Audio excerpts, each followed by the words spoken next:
I'm too sexy for my shirt. Too sexy for my shirt. So sexy it hurts. Oh my. Welcome to this episode of Infotainment. This is the last stop podcast shop on your internet dial. I'd like to say hello to you, and especially you. Welcome for all the fun, festivities, and frivolities that my regular listeners have come to love, and that your ears can stand. Well, let's stop, drop, and roll right into the program. For this episode, I'm welcoming back my special correspondent. He's been on several shows. CJ, how are you doing? I am doing great. How are you doing, Randy? Not too bad. We're just recording. This is my 64th episode of Infotainment. I can't. 64. Where's the time gone? Yeah, it's been a long road since episode 1. That's for sure. Yep, I remember when you did the first one. But a while back. Yes, it was. And I was gonna talk about. Well, one of the first one was. I just looked this up, and how often do you use the hand dryer in the public restroom? I just used it at the Mall of America and used it today, matter of fact. I just saw some pictures of some really interesting bacteria and stuff that circulates with the air in the hand dryers. And this story says researchers tried to warn us back in 2016 about the disgusting number of germs fancy Dyson hand dryers actually spread. Apparently 1,300 times more than paper towels. But now one microbiology student has uncovered just how disgusting the dryers actually are. According to the New York Times, Nicole Ward and her classmates were tasked with finding out just how much bacteria would grow in various unsterilized locations. After setting down a petri dish there for 3 minutes, Ward decided she'd put hers inside a Dyson hand dryer in the women's bathroom and quickly discovered her spot was much grosser than all of her other classmates. In a viral Facebook post, the California woman displayed a photo of a truly horrifying arrangement of fungi that was apparently lurking inside the ubiquitous machines. What kind of machine? Ubiquitous? I believe that's it. I just want to hear you say it twice. Yeah. Ubiquitous. I know I have problems with some of these things. I usually say I butchered that name. I butchered a lot of last names. I usually say, well, you're getting this stuff for free, so don't complain too much. But one more time, what was the name? Ubiquitous. Okay, I won't torture you anymore. It's your show. Ubiquitous. Something like exactly. that. Yeah. But it states, do not ever dry your hands in those things again, she wrote. This is several strains of possible pathogenic fungi and bacteria that you're swirling around your hands. And I saw pictures of it, and it was extremely gross-looking petri dish, what I saw. Unfortunately, this isn't video to show you that picture, but it was extremely gross. The swarm of contaminants seemed either vindicated or completely outraged by the post, with some blaming the dryers for making people sick, and others claiming that Ward is being deceptive or unscientific. Ward told the Times that she's even received some death threats. I mean, who would give a person death threat for over that, except maybe the makers of the machine? Right. But mostly the Post has tapped into a years-long war between the paper towel and hand dryer industry about which product is more sanitary. Big Dryer already clapped back at the viral post by questioning Ward's methodology, which is exactly what it did in 2016 when a university student concluded that their machine spread bacteria. After Vice wrote about that study, a representative from Dyson emailed to say that the paper towel industry has scaremongered with this research for the past 4 years. The Time notes that one of the only independently funded studies into the matter found that paper towels and hand dryers were mostly hygienically equivalent. But until scientists decide one way or the other, it might make sense to just wave your hands around or wipe them on your jeans after washing them. Yeah, that's going to be real sanitary too. Especially been working in a pig pen all day. Oh man, I hear that's. I mean, I know they wear stuff, but they do have pig farms in this state, and I've heard that people have to like burn their clothes. The suits they wear, it just doesn't mask that smell. And yeah, Randy, I just washed my hands. Let me wipe them on your shirt.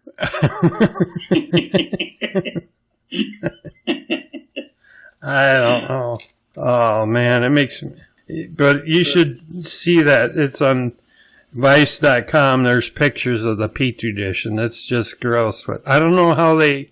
She said she just held it under the dryer for 3 minutes, or I guess that's what she did. It gives me interesting pictures in my mind, though. That's crazy. Yeah. That is crazy. But you should give my last episode a listen too. I talk about Super Bowl halftime shows, and for those of you who know, Valentine's Day is coming up, and I had a couple women I met at SCSU do a dramatic reading called Romance After Sunset, and it was quite interesting. I didn't realize how good of friends they were until after I had to stop it because it got a little noisy, and I think they were having technical difficulties. But after I listened to it for about 20, 30 minutes, I had to go have a couple Benson and Hedges cigarettes. And but yeah, if you're in the mood for some good Valentine's Day entertainment, it's pretty good. And oh, that's funny. That is funny. I heard you were at the Mall of America today. I haven't been there in years. I was just wondering what has changed there since I've been there. I remember it when it's like Camp Snoopy. I know it's something different now. Yeah, it's I think run by Nickelodeon now. Oh, okay. There's still a lot of rides and stuff in there, and still have a home plate in there. From back when that was the site of the Twins baseball stadium.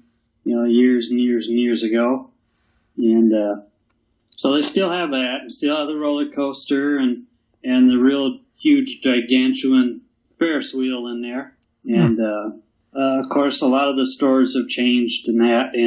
But today there wasn't a whole big crowd. We were in there closer to Christmas, and of course it was shoulder to shoulder in there. But today, the parking ramps seemed full. But when you went in the store or went in the mall, there's still, plenty of room to get around pretty easy. And the food court they've kind of redone.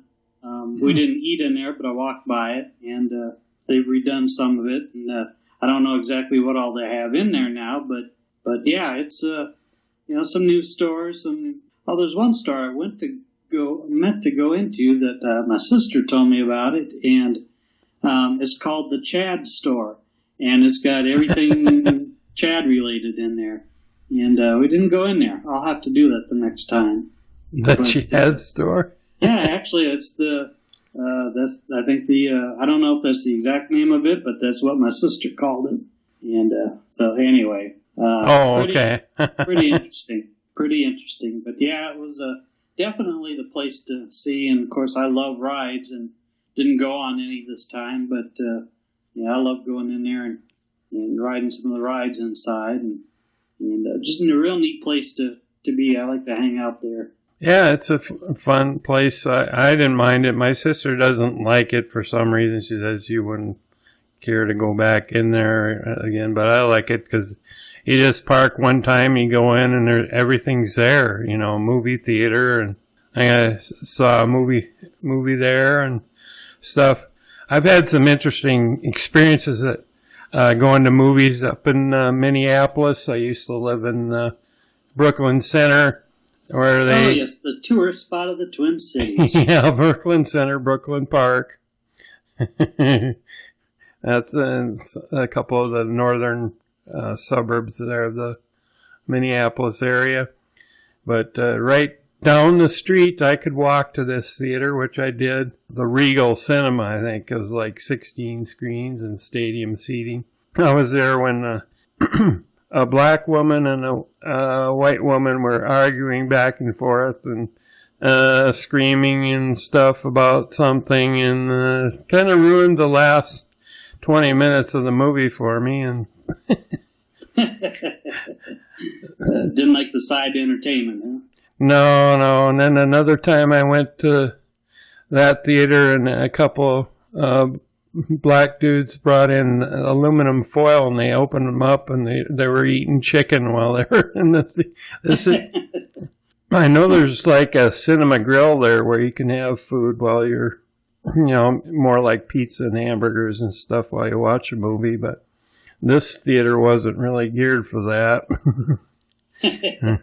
This town is one of the worst. I mean, there's so many littler towns around the area that have movie theaters, but this town here just can't seem to get her done to build a new theater to see first-run movies. Huh. If ever a streaming service can put it together to run first-run movies at a little higher price, I would suppose, and stuff, they'd probably put regular theaters out of business. But who wants to put up with the hassle, of people kicking your seat and talking on their cell phones and stuff like that? Right. Yeah, that's just just common decency. You think most people, know, hey, but there's some real wacky people now that think they can just do whatever they want, wherever they want. Yeah. It's crazy. I used to go to one that was really nice in Coon Rapids. I forget what that one was called. Show Place 16, I believe. Yeah. Right off of Foley Boulevard in Highway 10. Yeah. That was a nice theater. And a lot of the theaters up in the Twin Cities now, I don't think they're all going that way, but a lot of them now you have to make reservations, or they're assigned seats. Really? You can't just go and pick your own seat anymore. Yeah, I think it's really stupid up here. They haven't started doing that in Missouri yet, but I know a lot of the theaters around here now they're assigned seats, and it's just really dumb. But this is regular theaters, not regular theaters. Huh. So make reservations. Either reservations or it's assigned seats. I mean, I think it's more the assigned seats than the reservation thing. But regardless, it's just dumb to have to have assigned seats, not be able to go in there, and if the seat's open, that's what you're going to get or whatever. Mm-hmm. That's just weird. And yeah, because our theater when we had it was located in our mall, which has seen its better days. I used to work at Godfather's Pizza there back in high school and stuff, and eventually all the stores started closing, and the theater and a few other places were the only ones left. So eventually, and then the mall owner didn't care about anything, so he let the roof leak on the theater, and some of the theaters were getting water from rain in the theater, and so the mall has been demolished, and now it's a huge car lot. What a shame. Yeah. What a shame. But I don't know which mall it was, but one of the indoor malls in the Twin Cities was actually the very first indoor mall in the United States. I don't know if it was Southdale or which of the Dales it was, but one of them was the very first indoor mall in the United States. That's where the concept started from. Yeah, I think I've heard that, but I don't remember which one it was either. Hey, I got a story for you. Sure. Kind of switching gears, although we're talking about stores and place where you spend money to go see movies and go shopping and stuff. But I have a story here about a mix-up at the Michigan Unemployment Office. All right. Apparently, and I'm a dog lover, but I don't think my dog has ever done this for me. A dog was approved for unemployment benefits. Attorney Michael Haddock reported that he received a notice from the Michigan Unemployment Insurance Agency in the mail that said Michael Ryder will receive $360 a week. Ryder, however, is a name of Haddock's German Shepherd, and Michael is his first name. So Haddock assumed the notice was for his dog. Not sure what he is going to do with the money, but it should be interesting, Haddock said. I knew he was clever, but he surprised me this time. Unfortunately for Ryder, he won't get a chance to cash those checks after the UIA got word of the mix-up. I know firsthand it's rare for a man's best friend to contribute financially to the household, and that will continue in this instance, said Tim Kohler, the state administrator of investigations at the UIA. Chris DeWitt, spokesman for the Talent Investment Agency, which is a division of the UIA, told the Detroit Free Press that the supposed mix-up could be an example of fraud. It's important to note that no money was paid out, DeWitt said. Criminals get a hold of people's personal information like name, address, and social security numbers, and they file a false claim. And, of course, everybody knows filing a false claim is a crime. So, interesting. The dog receives unemployment.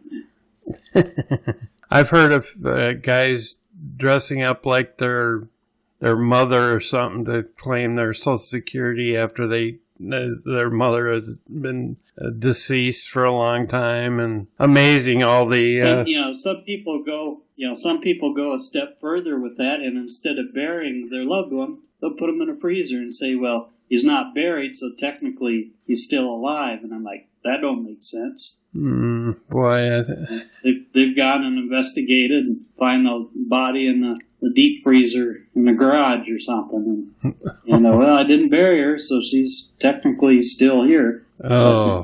Just the weird things people do. I don't know if there's enough baking soda deodorizer stuff. Yep. I don't know. It's I don't know. Just a weird world we live in. There's just so much fraud and stuff going on. I know that I got messed up with this Guru Aid company that supposedly fixed computers, with getting rid of viruses and stuff like that. And they're like connecting themselves with other like security firms, and you think you're calling like AVG or Norton, but actually you're calling Guru Aid and somebody overseas in India. Yep, dots, not feathers. Yep, exactly. Yep. And also I even got a scammer on, I don't know what the deal is, but I got somebody on Skype that wants to be my friend, and I have no idea who she is. Add me as a contact, and I get those in my email too, on Facebook and stuff. Add me as a friend, and hi, I'm Mary. Do you remember me? And that's all they say. And well, am I supposed to remember every Mary I've met in my life? And sometimes you just want to go along with it and say, "Yeah, I remember you." Do you remember that show, To Catch a Predator, with Chris Hansen? I've heard of it. I don't think I've ever seen it. It's been several years now, but he was the one that would always come out of when the cops would set up a sting operation where some guy would think they were going to go have sex with an underage girl or boy, and then they'd walk into the room, and then Chris Hansen would step out and, "Can we talk a minute?" And this guy would be. And there was one guy who came there, and he walked in the house completely naked. Oh, brother! And so Chris Hansen gave him a towel, and then there's the guy that does America's. John Walsh. I think, those two should team up and go after all these like phone scammers and internet scammers and scams by mail, and actually, like this guru aid, I'd like to see him bust into the place where their actual phone center is, wherever it is. The reason I found out it was a scam is I went to my computer place where I bought my last 2 computers, and they looked it up and found out it was a scam, and I should have known to do my research on that, but I was so eager to get my computer fixed that I was willing to try about anything, and I did, unfortunately. So they said it was just a scam, and here's what they do. They start bleeding your credit card for little amounts at a time, and I don't know if it ends up where they just one charge and they max it out or how that exactly works. But I had one scammer one time call me and said they left a message first, and they said, "Yeah, we've been trying to reach you. You owe back taxes or something, and you need to reach us right away, because if you don't, we're going to start garnishing your check." And I'm like, what is this guy talking about? So I called several different times. I got weird people on the phone. Finally got to him, and he returned my call. And we talked, and I said, "You know what?" I said, "I'll be glad to pay my back taxes. But first I'm going to have my lawyer talk to you guys, and you're going to have to deal with my lawyer." Click. Hung up. Never heard from the person since. Well, that's...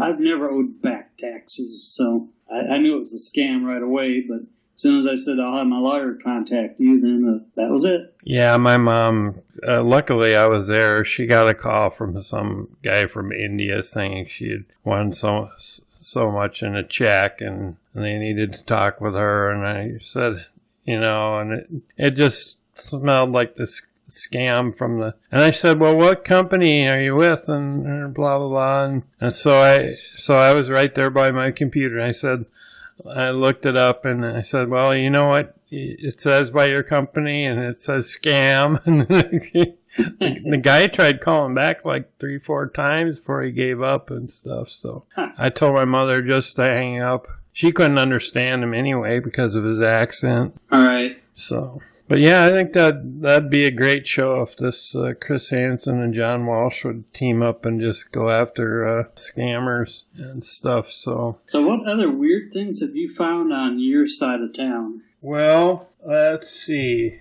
Well, this woman in New Hampshire, she claims to have won the $560 million Powerball jackpot. I don't know exactly. This is very recently.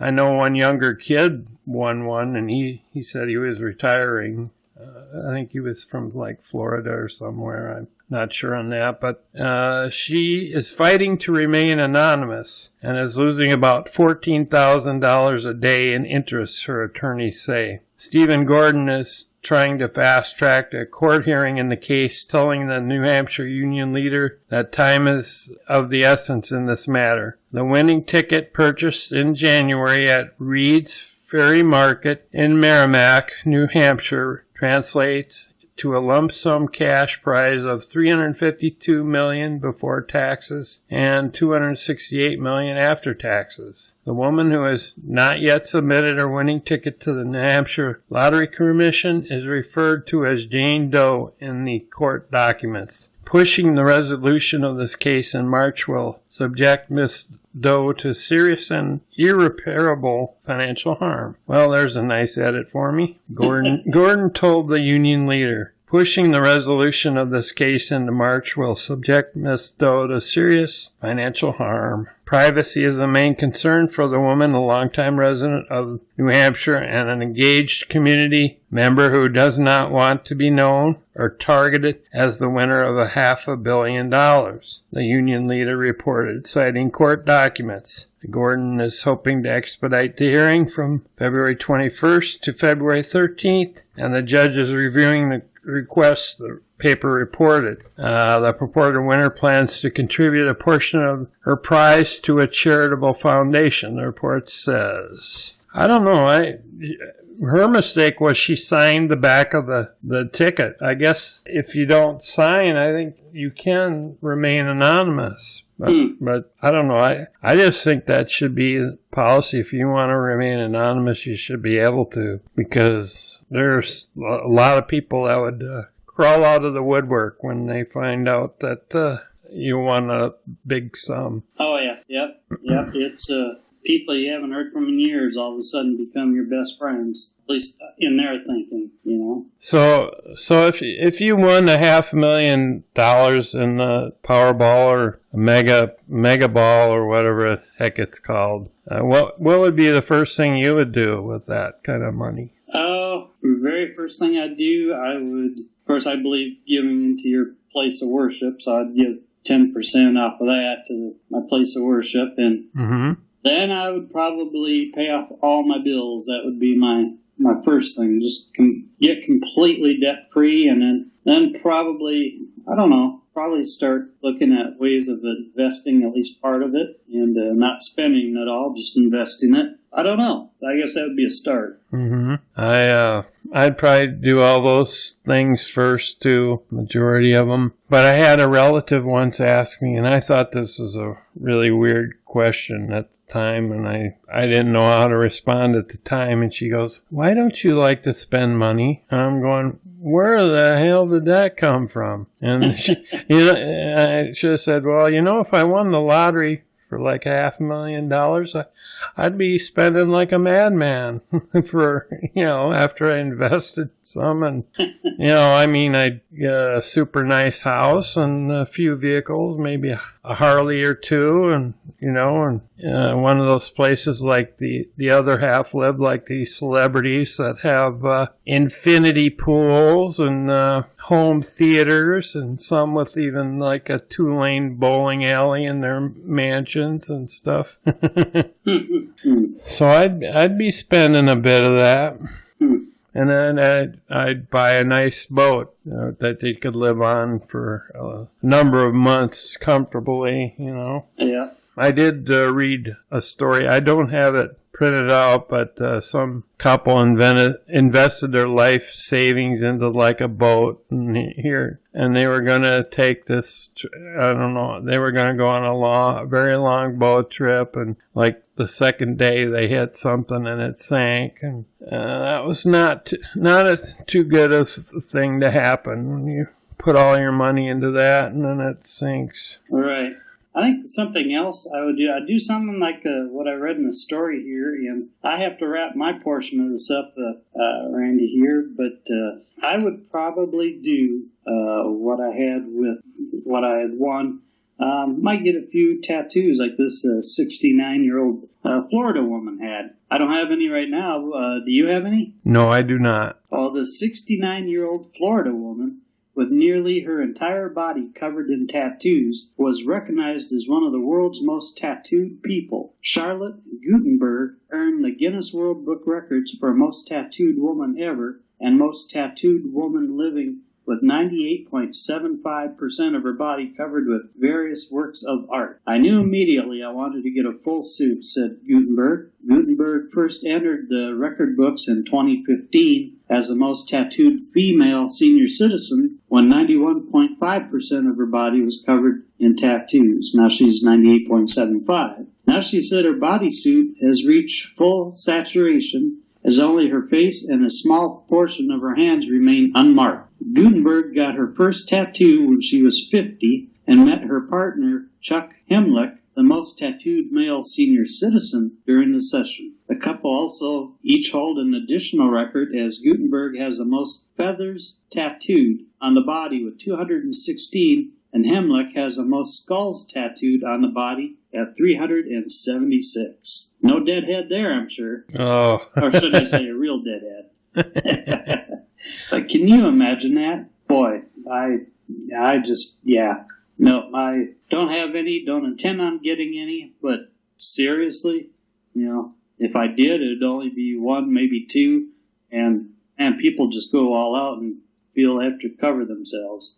I guess one way of looking at it, you wouldn't necessarily have to get dressed every day. Well, Well, let's see how you... I don't know if that'd fly with the cops, but... No, but how could they tell? I have seen those women that have had clothes painted on them that walk around totally nude, and it looks like they're dressed. Yep. Yeah, I've seen that before.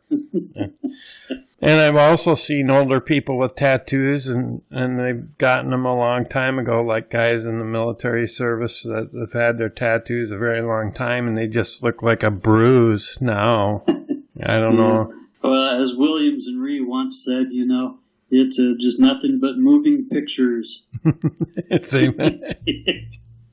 Yeah. And so something gets out of line when something sags, and then it doesn't look good. And look at them mountains move. Yeah. If they ever get a way to pain-free tattoo, maybe I'd get one, but not. I've seen videos of people screaming when they're getting tattoos of the pain. Yeah. So and you can get like infections and that kind of thing from it. So I guess it's more with those that are amateurs and don't keep their equipment clean like they should. But still, it was just, I don't know. I don't like shots, and to me, it's too much like getting a shot. So, although I have had a flu shot, a pneumonia shot, and a tetanus shot this year, and shots are not too bad these days as far as pain. Yep, but I don't know. The other way I look at it, if God gave you a great body, why cover it up with paint? I just don't get it. But that's me. I mean, to each his own, but that's me. Yep, that's true. Well, I'm getting a wrap-up here, Randy. I have to scoot. I'm getting a wrap-up sign here, and I know this is taking up some satellite time, and we need to get moving here. But again, thanks for having me on your program again. Enjoyed it, like always, and bringing up some great, interesting stories here. And you never know what's going to come on your podcast here. Yeah, you just never know. You just never know. But give that last one a listen for the dramatic reading for Valentine's Day. It's pretty humorous. I will certainly do that, and I will give it a listen and get back to you. Well, thanks for joining us on this episode of Infotainment. I hope you can come back soon for another episode. Always, and maybe one of these times, the weather gets a little bit warmer, we'll be able to do it live from your studio again and not have to take up satellite time here. I look forward to trying to get down there to the big town where your studio's at and do another show from down south. Sounds good. Well, all right. Take care. You too. Bye. Well, we will now stop, drop, and roll right into another topic. This one is a strange one. Very strange. A child was taken to a voodoo practitioner for discipline. Police say she will be permanently disfigured. The cause of the girl's misbehavior was obvious, the woman said. There was a demon inside her, and it needed to come out. It would not do so willingly. So the women, Peggy Labossiere, 51, and Rachel Hilaire, 40, of East Bridgewater, Mass., bound the 5-year-old's feet together and tied her hands to a long stick over her head, preventing her from resisting the voodoo ritual that followed. According to a police report obtained by the Enterprise, a Brockton, Mass. newspaper, then Labossiere kissed the girl all around the face like a snake, the report said, then used a pointy object like a needle to cut the girl on her arm and around her collar, drawing blood. Then came the burning. Labossiere blew flames from a burning stick over the girl's face. She also put oils and at least one caustic chemical on the girl's head and in her eyes, causing a burn that doctors say will cause a permanent disfigurement, the police report said. Labossiere also allegedly worked voodoo on the girl's 8-year-old brother. When he resisted, she threatened to cut his head off with a machete, police said, according to the Associated Press. Labossiere made him undress and rubbed his entire body with a plant-like substance and blew fire on him. It's unclear what caused the police in East Bridgewater about 25 miles south of Boston, to ultimately intervene.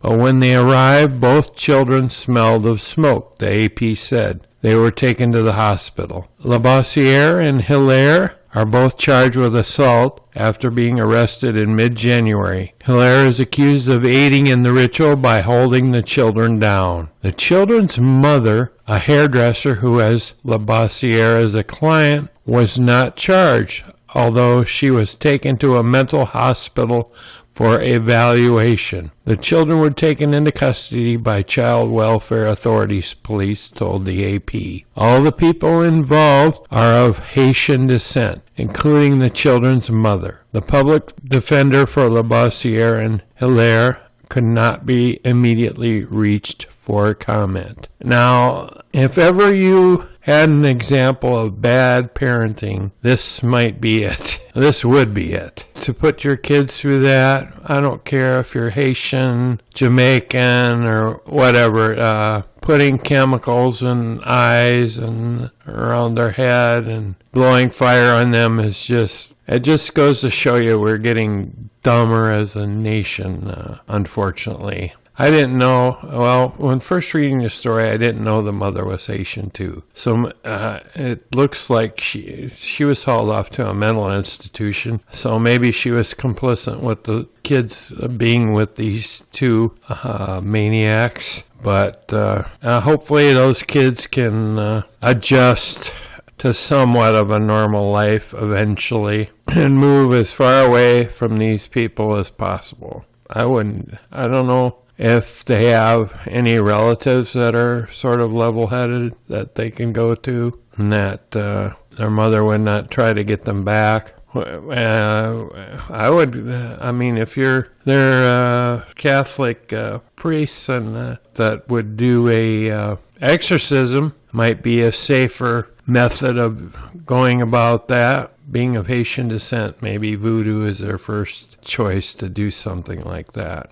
Yeah, sometimes it's not fun and games, but we will trudge on and talk about something a little bit more uplifting than that story. A strange one it is. Netflix has 2 new comedy specials out, one by Chris Rock and the other by Dave Chappelle. You talk about some guys with some demons, and Chris Rock kind of admitted that he had disappeared for quite a few years, that he had gone through a divorce and he had been married for 16 years, and he was addicted to pornography, which I thought, whoa, but then he made some joke about that. I'll make your joke even better there, Chris. You can buy this. And he said something about you watch too much of it,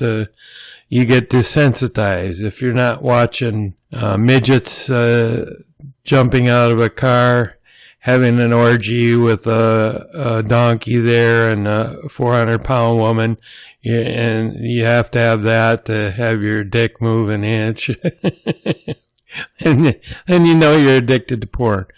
Well, another thing you know you're addicted to porn is if you can identify the porn star just by looking at a picture of their genitalia. The other day, some people said I was behind the times, and I said, do you have a place where I can hang up my members only jacket? And I also said, hey, did you hear the news? I couldn't believe it, but and it struck me wow that the internet actually has porn now. Like, who knew? So, Chris, if you want to buy some or part of that material, you can.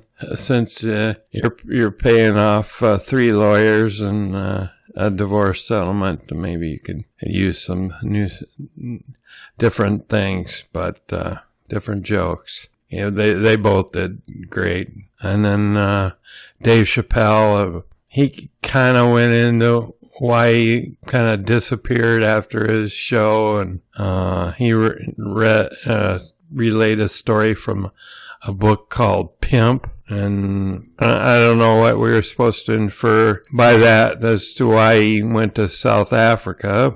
I don't even know what he did there, if he had people he knew down there or just was taking a sabbatical. But it's kind of sad because he said this was going to be his last stand-up special. He said, I'm good at it. So, and I've... kind of like when you're good at something at the top, like Seinfeld and Dave Chappelle, why not leave on top? And that's the way it goes. Seinfeld was kind of asked recently about doing his show again, and he said, well, why? Yeah, kind of why. I have more money than 99% of the people, and another reason, I guess, Julia Louis-Dreyfus has cancer now, so hopefully we have a speedy recovery there. But I heard it was pretty serious. So a reunion might not be in the horizon for that show. So, but yeah, Chris Rock's admission was interesting. He also said something about he was training his kids how to deal with the crackers in the world. Someone calls me a cracker, that's fine. One weird experience I had up when I lived in Brooklyn Park in the cities, which is predominantly black, at least at that time. I don't know what mixture of races live there now, but this couple came up to me, this black couple, and he's like, you think she's attractive? You think she's attractive? Why don't you give her a kiss? I'm like, oh, don't do this to me, man. I just got out of there. I said, if I did that, he probably would have kicked the crap out of me. And I don't know, some things strike you as odd, and so you try to get out of it as soon as you can. It's like if I had really laid one on her, I don't know how that guy would have dealt with it, but yeah. And then the old N-word. I don't know.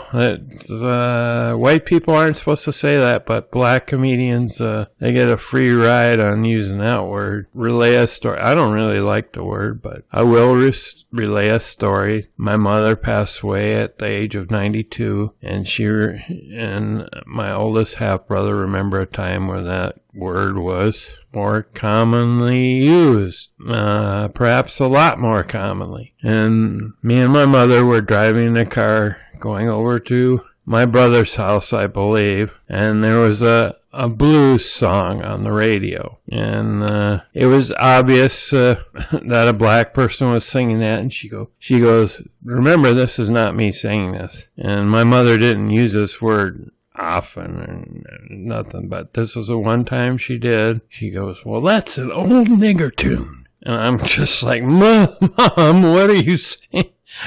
Out of the mouths of mothers sometimes.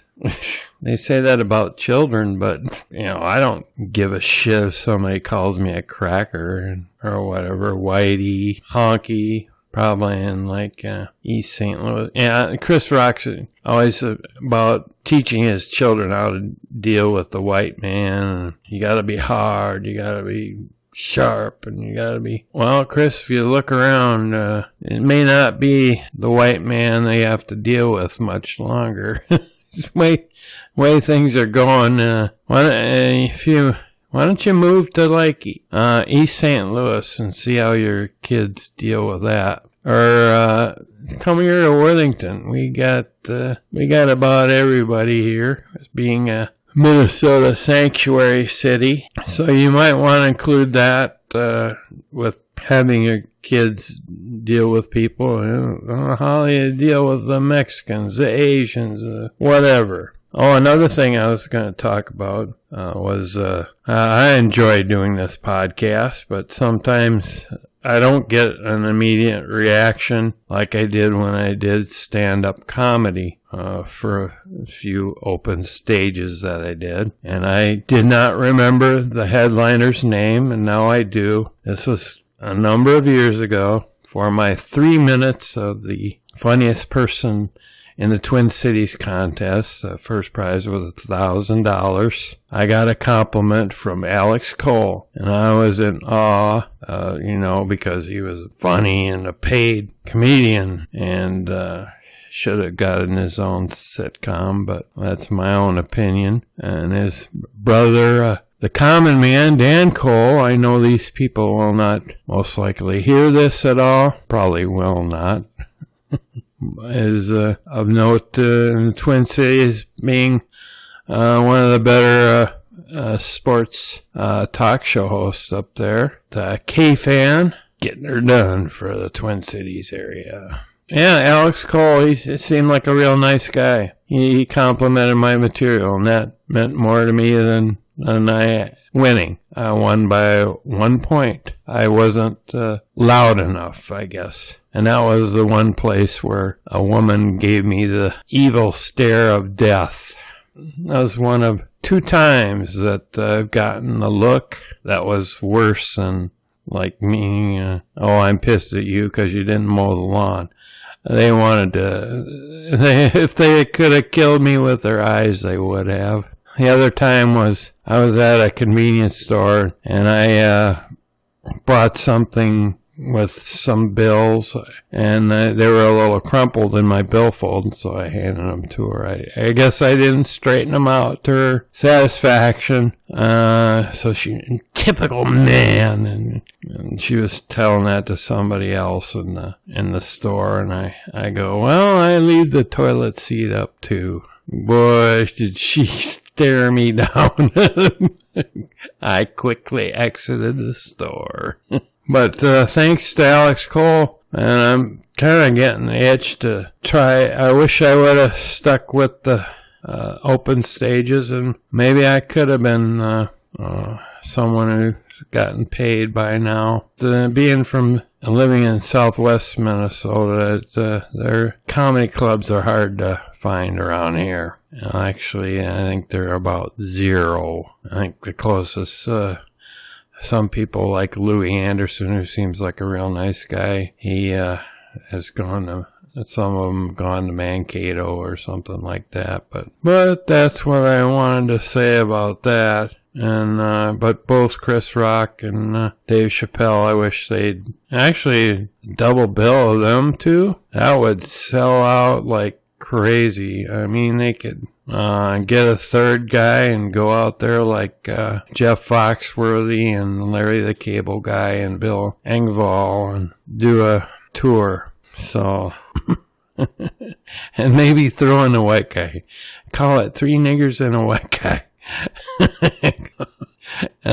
Comedy tour. I'm going to catch hell for saying that word twice. But, well, this cracker's, I think, done with this episode 64 of Infotainment. And now we'll call Black Alert and spore drive this episode of Infotainment to the interwebs. You can find it on iTunes. You can email me at randyms12@gmail.com. My Twitter, you can tweet my Twitters at Randy Podcaster. My Facebook page under infotainmentpodcast.com. I'd like to wish everyone happy day tomorrow and happy ending tonight. Bye-bye, folks.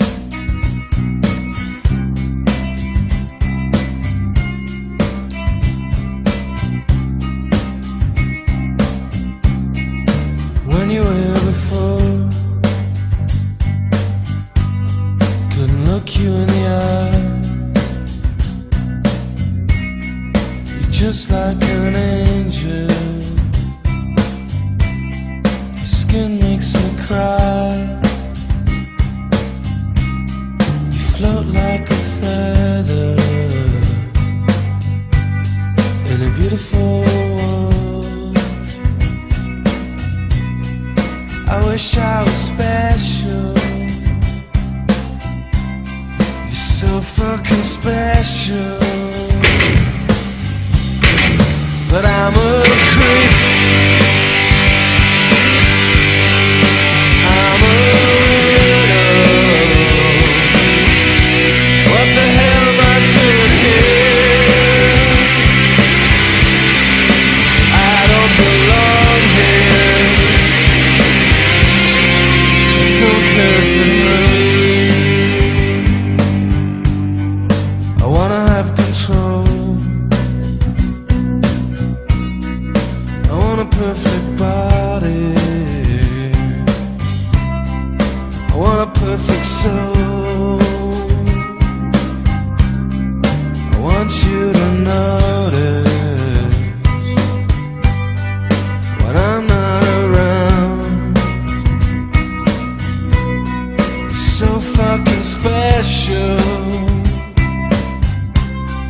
I wish I was special, but I'm a creep. I'm a widow. What the hell am I doing here? I don't belong here.